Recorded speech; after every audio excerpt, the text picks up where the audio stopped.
اعوذ باللہ من الشیطان الرجیم بسم اللہ الرحمن الرحیم رب اشرح لی صدری ویسر لی امری واحلل عقدۃ من لسانی یفقہوا قولی ربی زدنی علما۔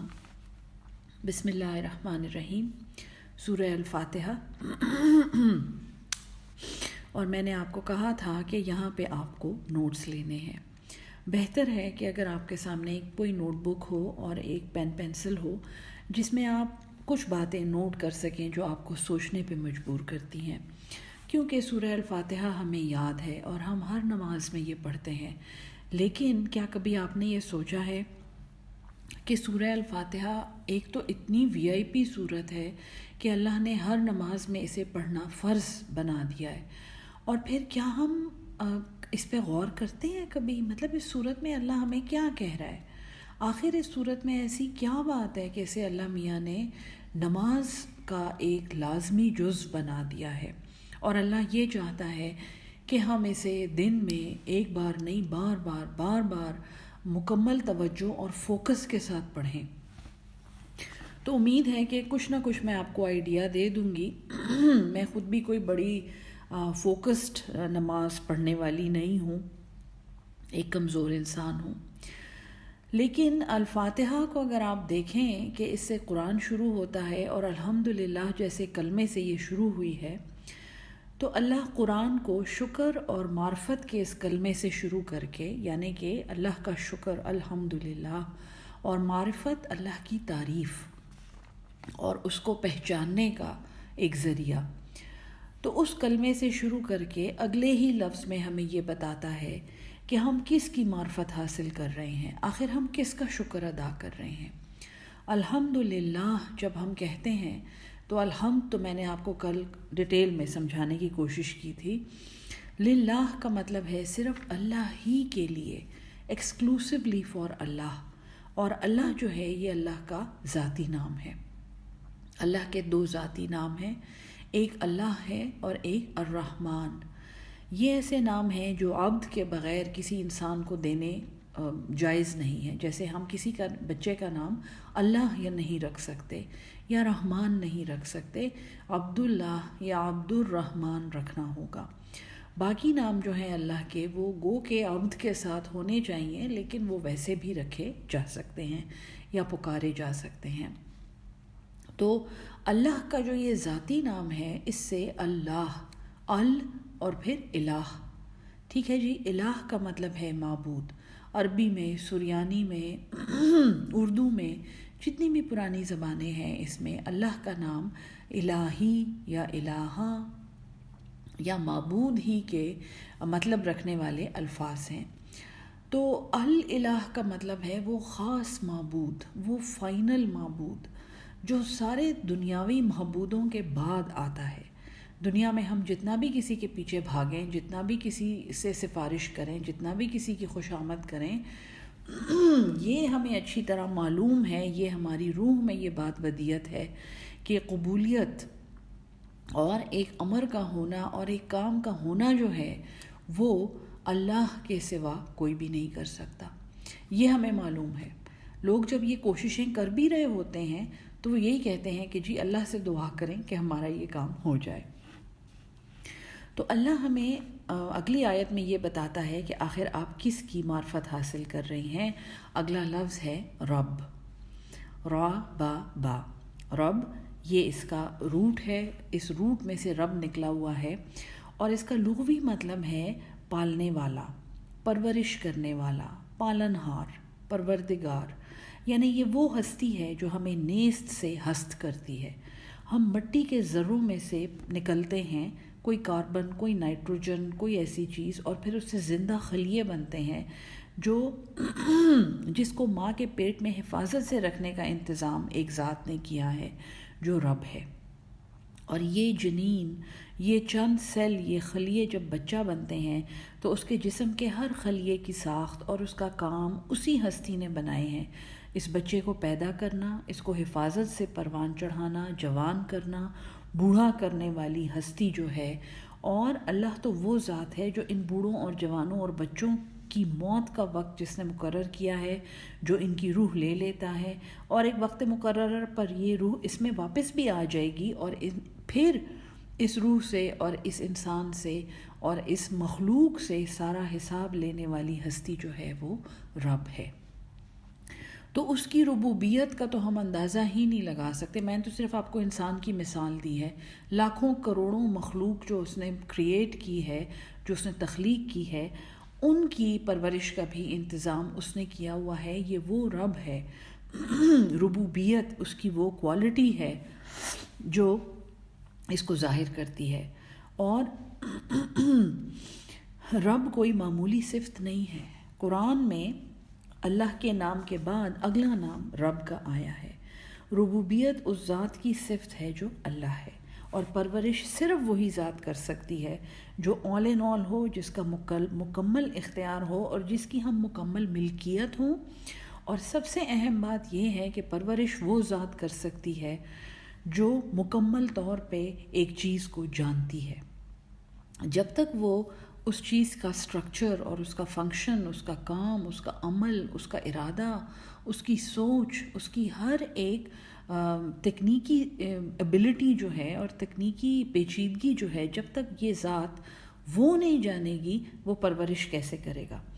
اس پورے ڈیزائن کا اللہ کو پتہ ہے۔ تو یہ اردو میں ایک لفظ ہے جو رب کی روٹ سے نکلا ہے، اور وہ ہے تربیت۔ تو تربیت، ربوبیت، ربانیت، یہ سارے رب میں سے نکلے ہیں۔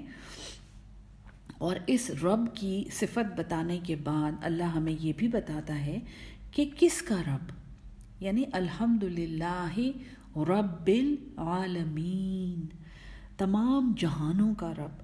یہ صرف اللہ کا رب نہیں ہے، یہ صرف کسی مخصوص زمانے کا رب نہیں ہے، یہ کسی ایک علاقے کا رب نہیں ہے، بلکہ یہ عالمین کا رب ہے، تمام جہانوں کا، تمام مکانوں کا، تمام زمانوں کا یہ رب ہے۔ تو قرآن تو شروع ہوتے ہوئے دیکھیں جی، ابھی ہم نے 1، 1.5، 2 آیات پڑھی ہیں قرآن کی۔ بسم اللہ اعوذ باللہ سے شروع کر کے بسم اللہ پڑھی ہے، الحمدللہ رب العالمین۔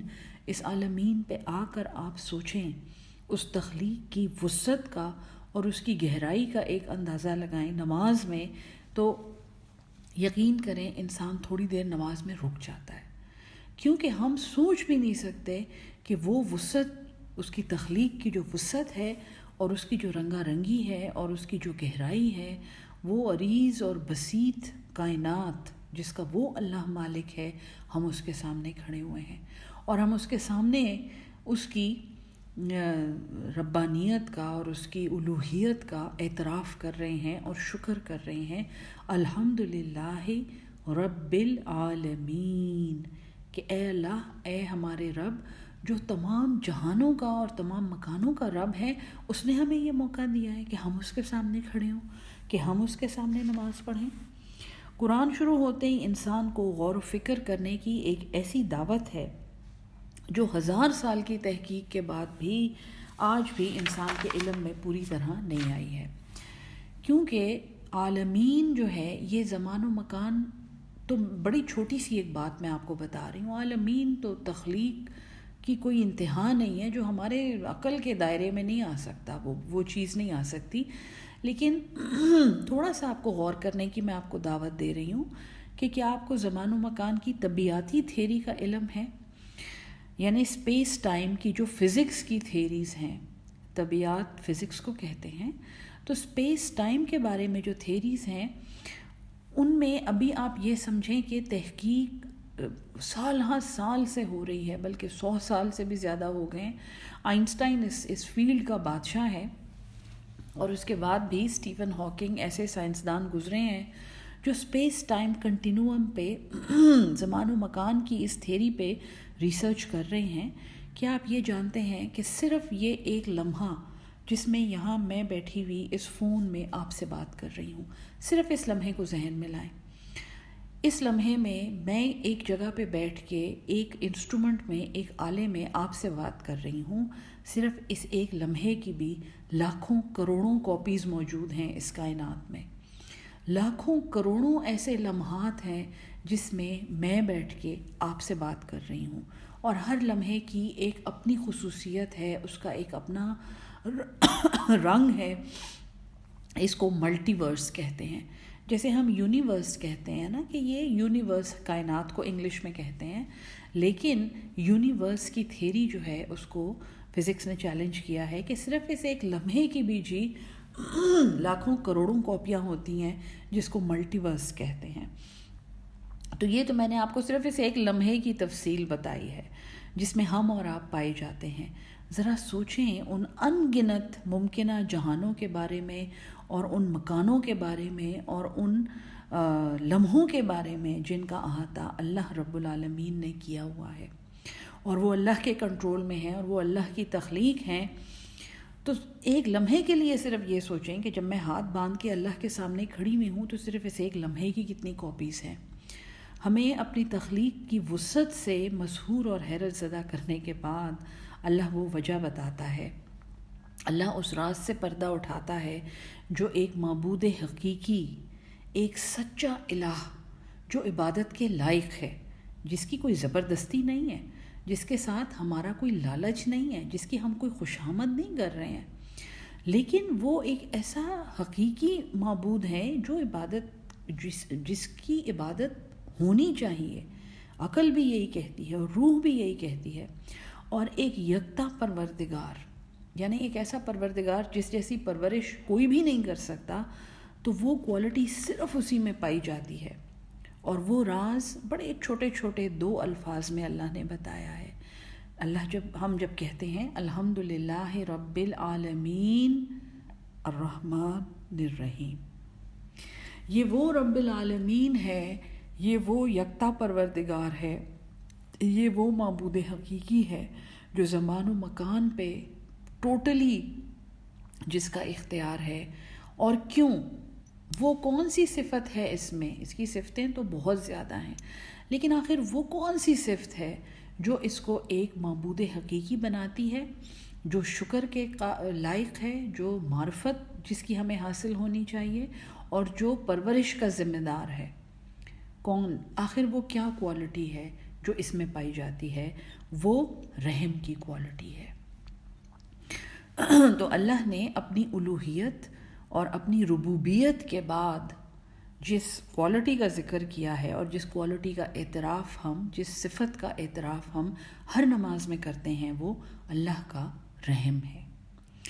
رحم اللہ کی وہ صفت ہے. بہت سی صفات ہیں اللہ کے ہمیں 99 صفاتی نام زبانی یاد ہوتے ہیں. رحم اللہ کی وہ صفت ہے جس کے بارے میں اللہ نے قرآن میں کہا ہے کہ کتب علی نفسہ الرحمہ. سورہ انعام کی آیت نمبر 12 اور آیت نمبر 53 میں یہ بات اللہ نے کی ہے. یہ آیات میں آپ کو بھیجوں گی انشاءاللہ، یہ ریفرنس آیات ہیں. تو وہ رب ہے، اور اسی لیے وہ یکتا ہے، اور اسی لیے وہ انکمپیریبل ہے. آپ اس کا مقابلہ کسی اور چیز سے نہیں کر سکتے. اس جیسا رب کوئی ہو ہی نہیں سکتا، کیونکہ اس کی سب سے بڑی صفت جو ہے وہ رحمت ہے. پرورش وہی کر سکتا ہے جو ہمارے بارے میں سب کچھ جاننے کے باوجود ہمارے کردار کے چھوٹے سے چھوٹے نقص کے بارے میں، اور ہماری ہر کمزوری کے بارے میں، اور ہماری ہر بدنیتی کے بارے میں، اور ہماری نفس کی بدصورتی کو جاننے کے باوجود وہ ذات جو ہے وہ سراپا رحمت ہے. ماں بھی بچے کی ایسی پرورش کرتی ہے نا، مسلسل رحمت، مسلسل رحم. اگر ماں میں رحم نہ ہو تو آپ کے خیال میں وہ بچے کے ساتھ کیا سلوک کرے گی؟ جو مائیں یہاں سن رہی ہیں، جو بچے سن رہے ہیں، جن کی مائیں ہیں، آپ بتائیں کہ آخر وہ کون سی چیز تھی جس نے ماں کو بچے کا گلا دبانے سے روک دیا، بچے کا سر پھاڑنے سے روک دیا؟ وہ ماں کا رحم ہے. تو رحمت، رحمان، رحیم، ارحم، یہ سب الفاظ جو ہیں یہ جس روٹ سے آئے ہیں عربی کی، وہ ہے را ہا میم. اور بڑا ہی سرپرائزنگ مطلب ہے. عربی میں رحم کا مطلب ہے ماں کی بچے دانی. رحم مادر تو آپ سب نے سنا ہوگا، فارسی میں بھی کہتے ہیں، اردو میں بھی کہتے ہیں. یہ رحم وہ روٹ ہے جس سے اللہ نے اپنی اس صفت کا نام نکالا ہے. رحم میں ایسی کیا خاص بات ہے آخر؟ اب یہ جب ہم نماز میں کہتے ہیں نا الرحمن الرحیم، تو آپ تھوڑا سوچیں رحم میں ایسی کیا بات ہے کہ اللہ نے اپنی پسندیدہ صفت جس کا ذکر اس نے قرآن میں کیا ہے اس کا نام رحمت رکھا ہے۔ اللہ اس کا نام کچھ اور بھی رکھ سکتا تھا نا، کسی اور طریقے سے بھی ہمیں یہ کنوے کر سکتا تھا کہ میں بڑا بڑا کائنڈ ہوں، میں بڑا تم پہ مرسی کرنے والا ہوں۔ نہیں، اللہ نے اس کوالٹی کا نام رحمان رکھا ہے اور پھر رحیم رکھا ہے۔ دیکھیے ماں کا جو رحم ہے، وہ روٹ جہاں سے یہ نام آیا ہے، وہ بچے کو اپنے اندر کتنے مہینے محفوظ رکھتا ہے۔ بچہ اس کے اندر دنیا کے سرد و گرم سے محفوظ ہو کر، ہر قسم کی تکلیف سے محفوظ اس رحم کے اندر پروان چڑھتا ہے۔ اس کو زندگی کی تمام ضروریات، آکسیجن، خون، خوراک، پانی، وائٹامنز، معدنیات، وہ رحم پہنچاتا ہے۔ اس رحم میں جو خون آتا ہے وہ بچے کو سینچتا ہے۔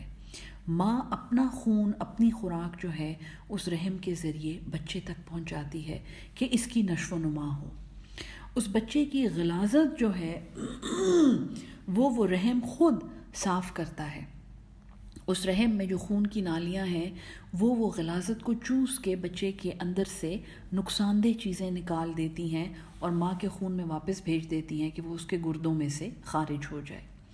تو اس بچے کو سارا وقت باہر کے جھٹکوں اور تھپیڑوں سے بچانے والا یہ ماں کا رحم ہی ہے۔ اور یہ پوری ایکسرسائز کرنے کے بعد، یعنی ماں کے پیٹ میں بچہ، انسان کی ماں جو ہے 9 مہینے رہتا ہے، ہاتھی کے پیٹ میں بچہ سال سے زیادہ رہتا ہے۔ ہر ایک رحم کے بارے میں آپ سوچیں کہ یہ رحم ایک انتہائی جان لیوا درد اور تکلیف سے گزر کے اس بچے کو پیدا کرتا ہے۔ کتنا بڑا ایک پروسیس ہے، کتنا بڑا عمل ہے جب وضع حمل ہوتا ہے اور بچہ پیدا ہوتا ہے۔ تو اس کے بدلے میں اس رحم کو کیا ملتا ہے؟ اس رحم کو کوئی گولڈ میڈل ملتا ہے؟ یہ رحم کچھ اور بن جاتا ہے؟ اس میں کچھ اور اگ جاتا ہے؟ نہیں، یہ رحم بچے کو جنتا ہے اور خود اس عمل سے کچھ بھی نہیں حاصل کرتا۔ یہ رحم کی اصلیت ہے، یہ رحم کی وہ صفت ہے جو اللہ نے کریٹ کی ہے، اللہ نے تخلیق کی ہے، اور اس نے اس صفت کو دیکھ کر اپنا سب سے پسندیدہ صفاتی اور ذاتی نام اس پہ رکھا ہے کہ اللہ رحمان ہے، اس کو ہم سے کوئی غرض نہیں ہے، اس کو ہم سے بے انتہا محبت ہے، اور وہ ہمارا پالن ہار ہے، وہ ہمیں سب کچھ پہنچانے والا ہے، لیکن اس کو ہم سے کوئی غرض نہیں ہے۔ یہ ہے نا، بزرگ کہتے ہیں کہ اگر ساری کائنات اللہ کے سامنے جھک جائے تو اس کی شان میں رتی برابر فرق نہیں آئے گا، اور اگر ساری کائنات اللہ کی نافرمان ہو جائے تو بھی اس کی شان میں رتی برابر فرق نہیں آئے گا۔ تو یاد رکھیں کہ یہ اللہ کی غیر مشروط اور انکنڈیشنل محبت ہے، اس کو انکنڈیشنل لو کہتے ہیں، جو محبت کا خلاصہ ہے، محبت کا ایسنس ہے یہ، کہ ایک بے غرض اور بے لوث محبت۔ تو خالص اور بے غرض اور بہترین محبت صرف اللہ جیسے رب کی ہی شان ہو سکتی ہے۔ رحمان کا مطلب ہے بے پناہ رحم کرنے والا، اور رحیم کا مطلب ہے بار بار رحم کرنے والا، یعنی صرف ایک دفعہ رحم کر کے چھوڑ نہ دینے والا۔ یہ رحم صرف ایک موقع پر یا ایک زمانے میں ہو کر رک نہیں جاتا، بلکہ یہ بار بار اور مسلسل رحم ہمارے اللہ کی شان ہے۔ اس کی رحمت کی مثال آپ ماں کے پیٹ میں پائے جانے والے اس پانی سے دے سکتے ہیں۔ جیسے بچہ اس پانی میں پورا ڈوبا ہوا ہوتا ہے، ہم اس کو ایمنیوٹک فلوئڈ کہتے ہیں، اور پانی اس کی زندگی کی وہ ڈور ہوتا ہے جس نے اس کو زندہ رکھا ہوا ہوتا ہے، اس کی خوراک کا سارا سامان اس پانی میں ہوتا ہے۔ اسی طرح ہم بھی اللہ کی رحمتوں میں ڈوبے ہوئے ہیں۔ اگلی دفعہ جب آپ الرحمن الرحیم کہیں تو آپ یہ سوچیں کہ جیسے ہمارے ارد گرد یہ فضا جو ہے، یہ ہوا جو ہے، یہ سب کچھ اللہ کی رحمت ہے، اور ہم اس کے اندر سانس لے رہے ہیں اور ہم اس میں جی رہے ہیں، اور ہم پتہ نہیں اللہ کا کتنا شکر ادا کرتے ہیں۔ اللہ اپنی بے پناہ اور مسلسل اور نہ رکنے والی رحمت کے بارے میں بتا کر اللہ کہتا ہے، اس سے آگے قرآن میں کیا آتا ہے؟ الحمدللہ رب العالمین الرحمن الرحیم مالک یوم الدین، یعنی یہ وہ ذات ہے جو آخرت کے دن کا مالک ہے، یہ وہ ذات ہے جس نے ہمیں آخرت میں لے کر جانا ہے، اور یہ اس دن کا مالک ہے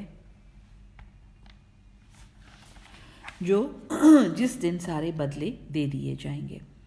مالک جو ہے یہ بھی اللہ کی ایک صفت ہے، اور یہ ملک میں سے نکلا ہے۔ ملک یا ملک جس کا مطلب ہے حکومت، جس کا مطلب ہے ملکیت۔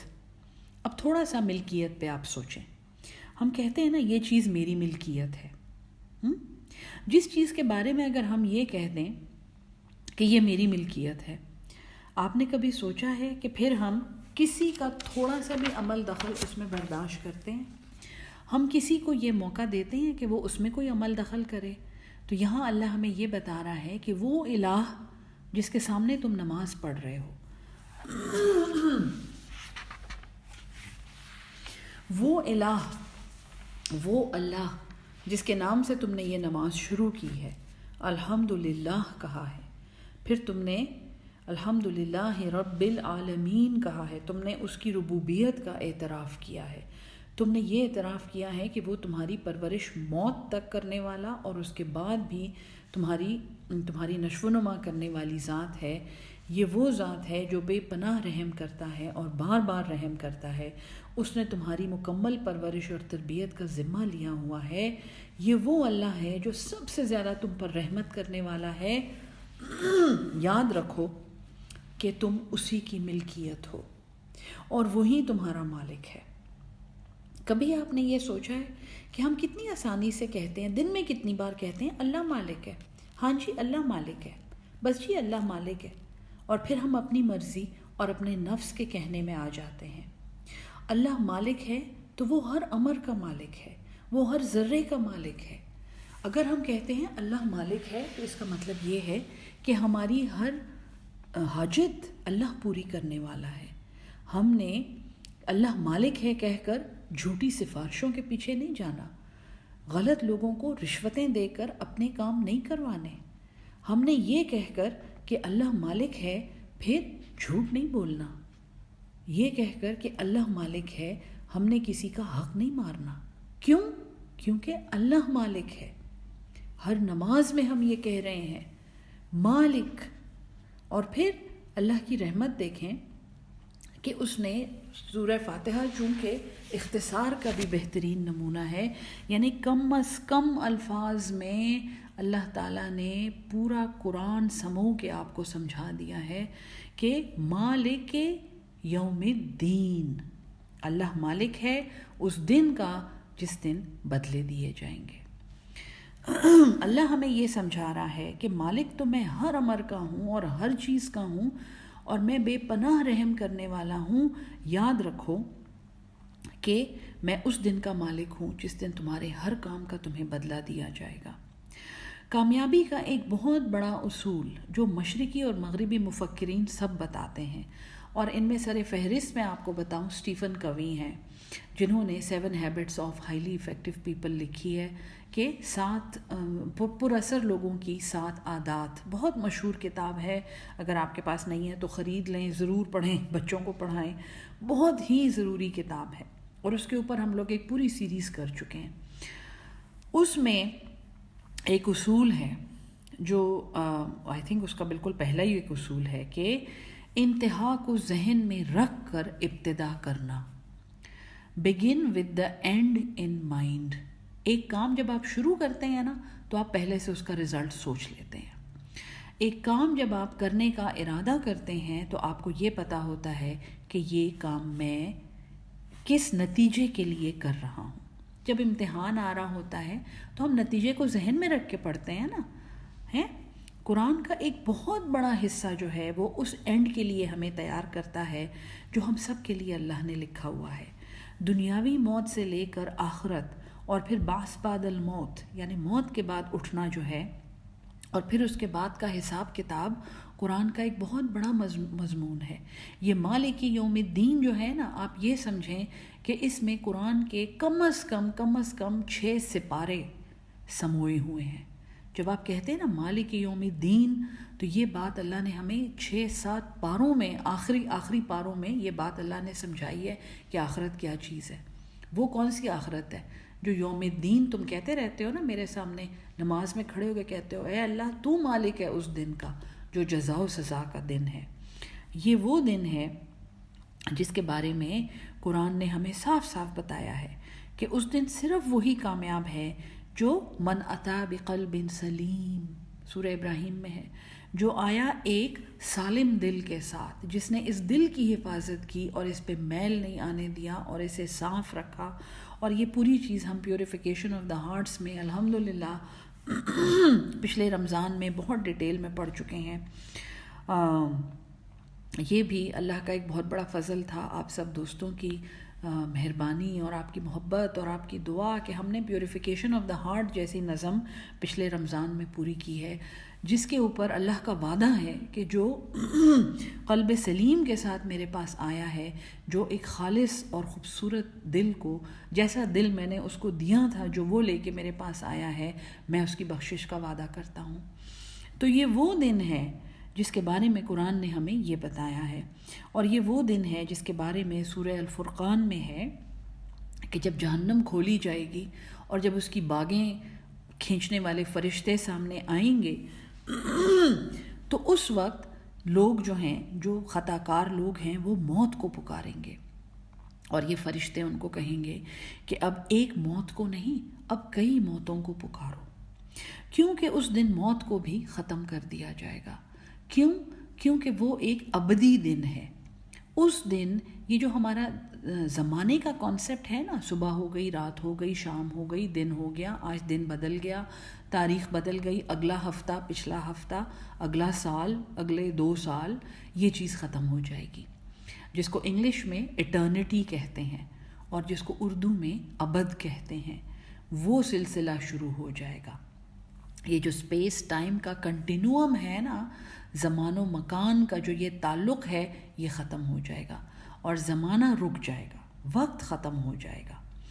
تو پھر یہ وہ دن ہے جس کی میعاد قرآن میں مبالغے کے لیے 50,000 سال بتائی گئی ہے، کہ اللہ نے کہا ہے کہ تمہارا یہاں کا ایک دن وہاں کے 50,000 سال کے برابر ہے۔ تو اللہ اپنی بے پناہ رحمت اور رحیمیت کا یقین دلا کر اور اپنی مکمل بادشاہت اور ملکیت بھی سمجھا رہا ہے، اور یہ بھی اس کی رحمت ہے۔ وہ چاہتا تو نہ سمجھاتا، ہمیں نہ بتاتا کہ آگے امتحان میں کیا آنے والا ہے۔ اسی لیے تو کہتے ہیں نا، سارے بہت اچھے عالم کہتے ہیں کہ اللہ نے تو پورا پرچہ ہی آؤٹ کر دیا ہے قرآن میں، اللہ نے تو سب کچھ بتا دیا، اور سب سے زیادہ تو اس نے سورہ فاتحہ میں ہمیں بتا دیا ہے۔ یہ رحمت اور رحیمیت جو ہے، اللہ کی رحمت اور رحیمیت، یہ اس کی ہدایت کے مطابق استعمال کرنی ہے۔ کیونکہ جیسے تم میری ملکیت ہو، جیسے تمہاری ذات، تمہاری جسم کا ایک ایک ذرہ، ایٹم ایک ایک میری ملکیت ہے، اسی طرح وہ دن بھی مکمل میری ملکیت ہے جس دن تمہیں اس عمل کا بدلہ دیا جائے گا۔ ہیں جی؟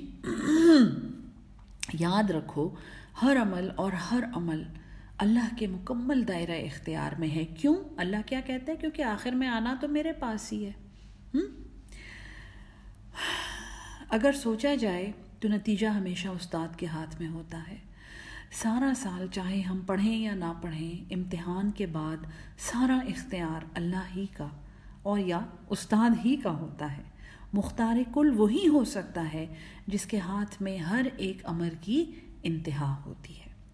تو جب آپ یہ کہیں کہ مالک یوم الدین، تو تھوڑی دیر رک کر سوچیں کہ ہم کتنے کام آخرت کو ذہن میں رکھ کے کرتے ہیں۔ اے اللہ، تیرے سامنے ہاتھ باندھ کے ہم کھڑے ہوئے ہیں، اور بڑا ہمیں یقین ہے اس نماز کی قبولیت کا، اور تو بڑا ہی رحمان و رحیم ہے، لیکن تو اس دن کا مالک ہے جس دن سارے بدلے دیے جائیں گے۔ اس دن کے بعد اور کوئی دن نہیں آئے گا، بس وہ آخری دن ہوگا، اور وہ پہلا دن ہوگا ایک ابد آباد زندگی کا۔ قرآن میں جگہ جگہ آتا ہے نا، ہم فیہا خالدون، ہمیشہ اس میں رہیں گے۔ وہ خلد جو ہے، وہ ہمیشگی جو ہے، وہ اسی لیے آئے گی کیونکہ وقت ختم ہو جائے گا۔ یہ جو ہم ہر وقت کہتے ہیں نا میرے پاس وقت نہیں ہے، میرے پاس وقت نہیں ہے، بس وقت ہی وقت ہوگا، نہ ختم ہونے والا وقت شروع ہو جائے گا۔ تو اب جب ہم اللہ کے مکمل اختیار کو قبول کر چکے ہیں، ہم نے شروع کہاں سے کیا تھا؟ الحمدللہ، ہم اللہ کو پہچان گئے، پہچان کرنے کی کوشش کر رہے ہیں، ہم اس کو پہچان کے اس کی نعمت کا اعتراف کر کے اس کا شکر کر رہے ہیں، الحمدللہ۔ اور ہمیں اس کی نعمت کا اندازہ ہی نہیں ہو سکتا کیونکہ وہ رب ہے، وہ تربیت کرنے والا ہے، وہ پروردگار ہے۔ رب صرف ہمارا رب نہیں ہے، العالمین، تمام جہانوں کا رب ہے، وہ تمام زمانوں کا، تمام مکانوں کا، تمام کائناتوں کا، ملٹی ورس کا وہ رب ہے۔ الحمدللہ رب العالمین الرحمن الرحیم۔ یہ وہ رب ہے جو بے پناہ رحم کرنے والا ہے اور بار بار رحم کرنے والا ہے، الرحمن الرحیم، مالک یوم الدین۔ یہ اس دن کا رب ہے، یہ اس دن کا پروردگار ہے، اور یہ اس دن کا مکمل بادشاہ ہے اور مالک ہے، جس دن یہ خود کہے گا سارے زمانے حضرت آدم سے لے کر اور اس سے پہلے بھی جو زمین میں جن رہتے تھے، اور وہ ساری با ارادہ مخلوق اس کے سامنے کھڑی بھی ہوگی، اور اس میدان میں جب یہ ان سب کو سور پھونک کے موت دے دے گا تو پھر یہ کیا کہے گا؟ لمن الملک اليوم، آج کس کی بادشاہت ہے؟ اور جواب تو کسی کو دینے کا یارہ نہیں ہوگا، مخلوق تو ساری گونگی کھڑی ہوئی ہوگی، تو یہ خود ہی کہے گا للہ واحد القہار، آج اس کی ملکیت ہے، آج اس کی بادشاہت ہے، جو اللہ ہے، جو یکتا ہے اور جو قہار ہے۔ تو جب بھی مالک یوم الدین کہیں، تھوڑا سا اس چیز کو اپنے ذہن میں ریوائز کر لیا کریں، اور نماز کے باہر بھی ہر کام کرنے سے پہلے سوچیں الرحمن الرحیم مالک یوم الدین۔ اب جب ہم اللہ کے مکمل اختیار کو قبول کر چکے ہیں، ہم اللہ کے سامنے ہاتھ باندھ کے کھڑے ہوئے اور ہم کہہ رہے ہیں کہ مالک یوم الدین، بس جی اللہ میاں نتیجہ بھی آپ کے ہاتھ میں ہے، اب کیا ہم کیا ہیں، ہم مکمل آپ کے ہاتھ میں ہیں۔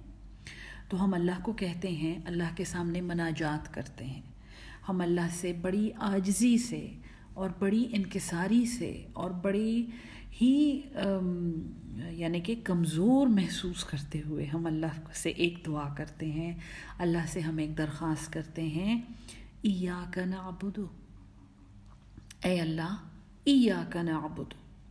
ایاک کا ترجمہ ہے صرف تیری ہی، صرف تیری ہی، یہ 2 دفعہ کیونکہ اس پہ شد ہے، ایا صرف تیری ہی، صرف تیری ہی، اور پھر کا دوبارہ سے صرف تیری ہی، یعنی کہ بس کوئی 3 کی تو حد ہے نا، 3 دفعہ غلطی کرنے کے بعد پھر نہیں چھوڑنا، تو 3 دفعہ آپ یہ کہہ رہے ہیں کہ تیری ہی، صرف تیری ہی، اور پھر ہم کہتے ہیں نعبد، ہم عبادت کرتے ہیں۔ ترجمہ تو یہی بتایا جاتا ہے نا، ہم عبادت کرتے ہیں۔ ذرا سا عبد کا ترجمہ آپ سیکھ لیں، عبد کہاں سے آیا ہے؟ عین با دال۔ عبد جو ہے یہ غلام کو کہتے ہیں، عبداللہ اللہ کا غلام، عبد الرحمن رحمان کا غلام۔ تو غلام جو ہے یہ ذرا عبادت سے ذرا ہٹ کے ہی، دین اور دنیا کی جو کنفیوژن ہم نے پھیلائی ہوئی ہے نا، یہ تھوڑا سا اس کو آپ صحیح کر لیں۔ ذرا اپنے کسی نوکر کو ذہن میں لائیں، اچھا سا نوکر کوئی آپ کا یا آپ کا کوئی غلام، اور آپ اس سے پانی مانگیں، ہے جی کاکا یا چھوٹی ذرا جا کے پانی لے آ، اور کاکا چھوٹا جو ہے وہ وہاں جا کے بڑے مزے سے ڈبل میٹھا ڈال کے روح افزا بنا کے لے آتے اور کہتے ہیں باجی جی یا بابا جی مجھے یہ بڑا پسند ہے، آپ یہ پی لیں، اور آپ کا حلق سوکھ رہا ہے، اس میں کانٹے پڑ رہے ہیں، روزہ کھلنے کا وقت ہے اور آپ کو صرف پانی چاہیے، آپ کیا سلوک کریں گے اس غلام کے ساتھ؟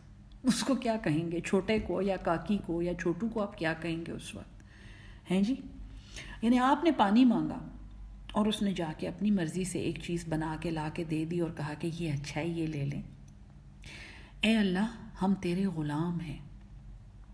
غلام کا مطلب یہ ہے کہ جو مالک کہے وہی کرنا ہے. صرف تیرے ہی اور صرف تیرے ہی ہم غلام ہیں. یہ عبادت جو ہے نا، تھوڑا سا اس دھوکے میں سے نکل آئیں. عبادت کے ساتھ مخصوص نہ کریں عبدیت کو. عبدیت جو ہے یہ اللہ کی غلامی ہے. عبادت ہم نماز، روزہ، حج، زکوٰۃ سمجھتے ہیں، حالانکہ عبادت اور عبدیت میں کوئی فرق نہیں ہے، دونوں ایک ہی لفظ سے آ رہے ہیں. اللہ نے ہماری وہ غلط فہمی بڑی اچھی طرح رفع فرما دی ہے جس کا نام ہے دین اور دنیا. یہ دین اور دنیا میں کوئی فرق نہیں ہے. دین وہی ہے جو دنیا ہے، اور دنیا کا کام وہی ہے جس کا جواب ہم نے یوم دین میں دینا ہے. یہی غلط فہمی ہمیں مسجد میں نماز پڑھ کر باہر نکلتے ہی جھوٹ بولنے پر مجبور کرتی ہے. چوری کرتے ہیں، غیبت کرتے ہیں، رشوتیں دیتے ہیں، ان غلط کاموں پہ اکساتی ہے ہماری یہ غلط فہمی.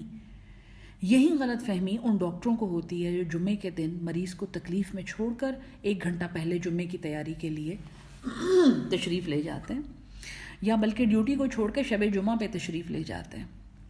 بھائی دین اور دنیا، دنیا تو دنیا ہے، ہم دین کا کام کرنا ہے. بات میری اچھی طرح سنیں، ذرا کان کھول کے سنیں. عبادت اور عبدیت ایک ہی چیز ہے.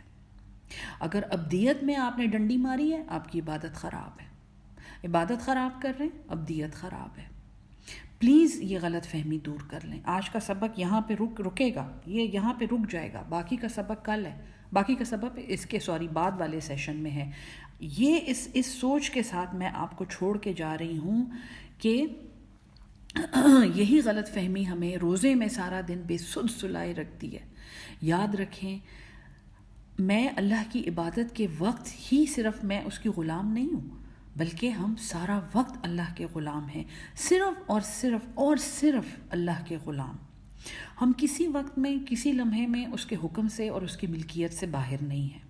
کیا ہم اپنے غلام کو یہ اجازت دے سکتے ہیں کہ وہ صرف ہمارے سامنے ہمارا غلام ہو اور کچن میں وہ مالک بن جائے؟ تو جس ذات کے ہم ہر لمحے اور ہر گھڑی اور ہر مکان میں غلام ہیں، تو پھر اس ذات کو ہم یہ کیسے سمجھ سکتے ہیں کہ ہم جب اکیلے ہوتے ہیں تو ہمیں کوئی نہیں دیکھ رہا ہوتا ہے، جو ہمارے دل میں آتے ہیں ہم کرتے رہیں. جب مسجد سے نکل آتے ہیں تو کسی کو نہیں پتہ ہوتا. جب ہم مصلے سے اٹھ جاتی ہیں تو پھر کوئی نہیں دیکھ رہا ہوتا. پھر کھینچے ٹانگیں، پھر کوئی غیبتیں کریں، پھر بغض رکھیں، پھر بدنیتیاں کریں، ہیں جی. تو جس ذات کے ہم ہر لمحے اور ہر گھڑی میں اور ہر جگہ پہ غلام ہیں، پھر مدد بھی صرف اسی ذات سے مانگنی ہے جس کا مکمل اختیار ہے. اس کی مکمل ملکیت کا اعتراف ہم پچھلی آیت میں کر چکے ہیں. تو یہ وہی ذات ہے جو ہماری ہر مدد کرنے پر بھی قدرت رکھتی ہے.